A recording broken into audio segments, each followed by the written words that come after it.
અરવલ્લી જિલ્લામાં ઘઉંની ટેકાના ભાવે ખરીદી માટેનું રજીસ્ટ્રેશન શરૂ।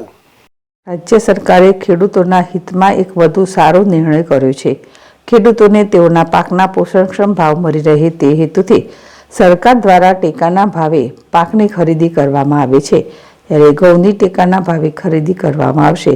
આ માટે અરવલ્લી જિલ્લામાં રજીસ્ટ્રેશન શરૂ કરવામાં આવ્યા છે। સરકાર દ્વારા પ્રતિ ક્વિન્ટલના 2425 મણના 485 ભાવ નક્કી કરવામાં આવ્યા છે। ટેકાના ભાવે ઘઉં વેચવા માંગતા ખેડૂતો આ રજીસ્ટ્રેશન કરાવી શકશે। તારીખ 1/1/25થી ઘઉંની ટેકાના ભાવે ખરીદી માટેના રજીસ્ટ્રેશન શરૂ કરવામાં આવ્યા છે। રાજ્ય સરકાર દ્વારા રવિ સિઝન વર્ષ 2025-26માં ખેડૂતોને ઘઉંના પોષણક્ષમ ભાવ મળી રહે તે માટે ટેકાના ભાવો જાહેર કરાયા છે।